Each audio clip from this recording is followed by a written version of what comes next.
มาทุกคนเริ่มทำงานกันต่อพี่น้องจ้ากินน้ำแดงก่อนใส่ถ้วยโฟมแบบนี้เลย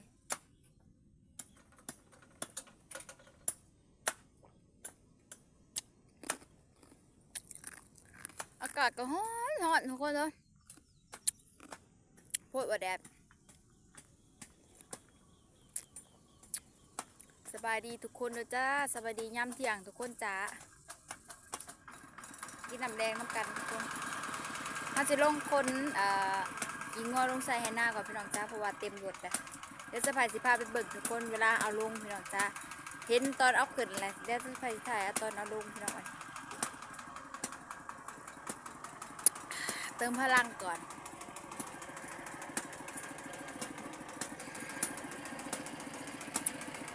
เต็มรถแล้ว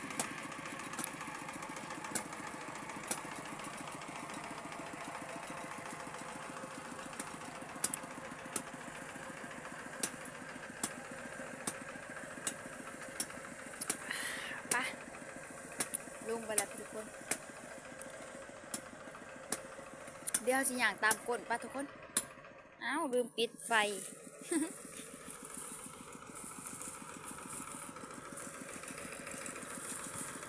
ลงไปเลยค่ะทุกคนขี้วัว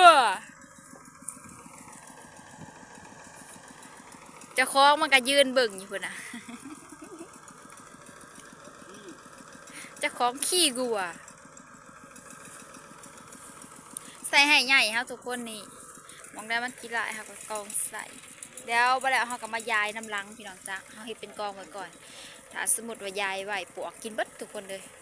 ก็เลยเห็นเป็นกองไหวกองไหวนี่ให้ใหญ่ของเฮาทุกคน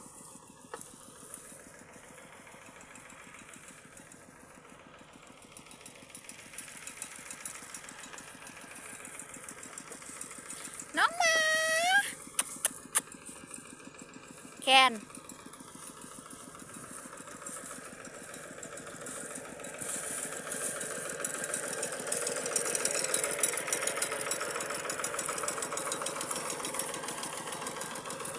เพราะฉะนั้น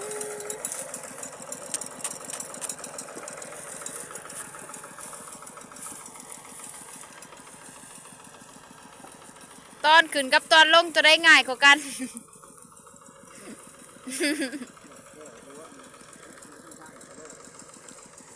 ไปเห็นรถดำมาเทแล้วมันเป็นอะไรที่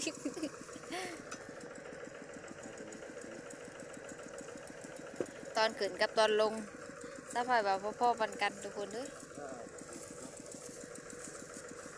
ไปกองต่อไปจ้ะทุกคนไปไปตากองขึ้นนะ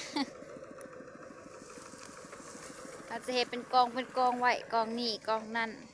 เป็นกองไหวทุกคนนี่กองไหวทุกคนจะมองได้บ่งามเขาก็จะกองไหวเด้อทุกคนเด้อ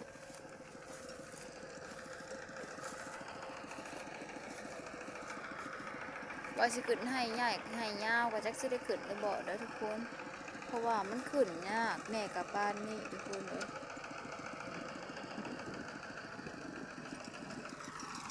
ถอยหน้าถอยหลัง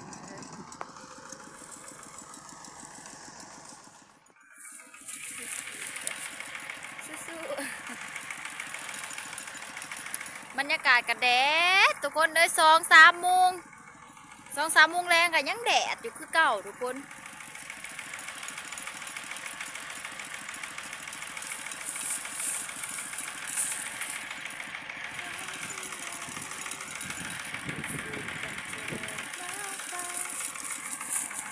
อากาศทำไมมันแดดอย่างนี้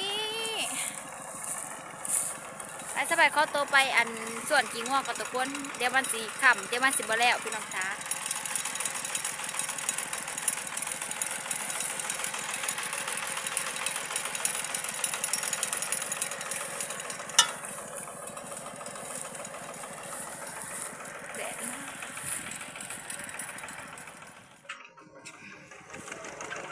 แล้วล่ะทุกคน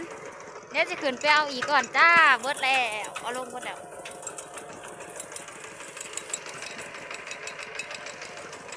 เดี๋ยวจะขึ้นไปเอาอีกพี่น้อง จักสิได้อีกจักรถทุกคนจ๋าเดี๋ยวห้ามมาลุ้นกันว่าสิได้จักรถพี่น้องเราก็จะเสร็จแล้ว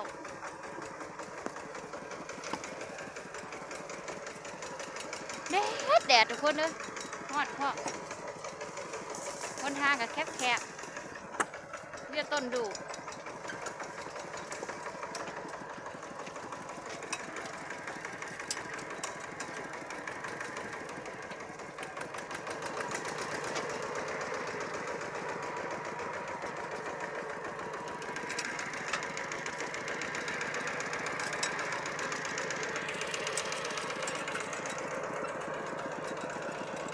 แต่ขี้งัว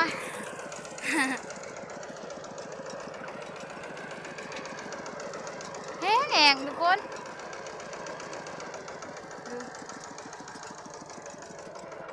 ป้าถั่วแดดสักกระดอกกระเดียดแท้ดิ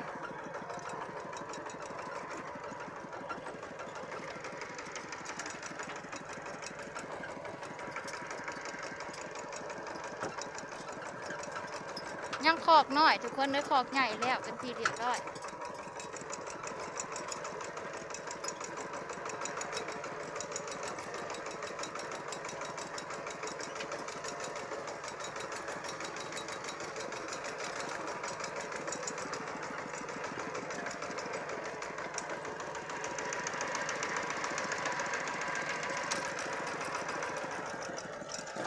ห่วย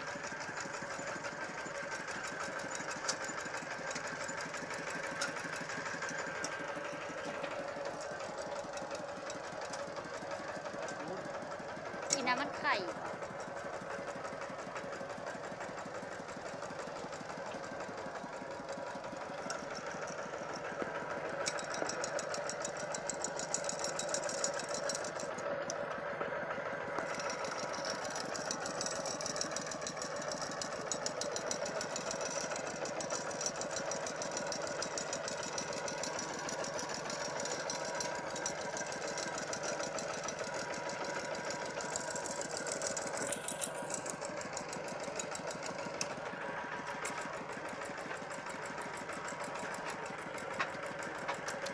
เอาไหมวะเอาไหม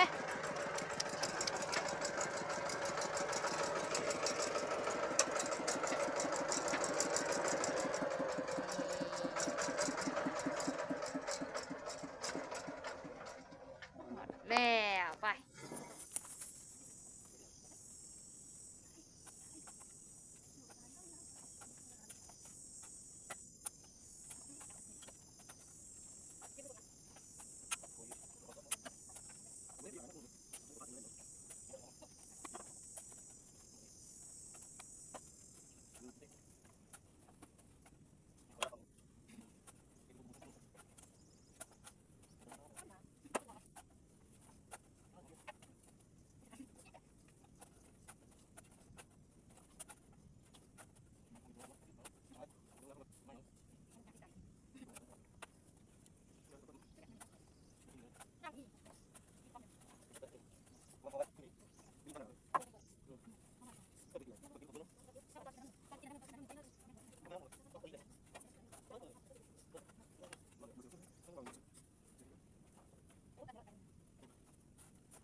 10 นาที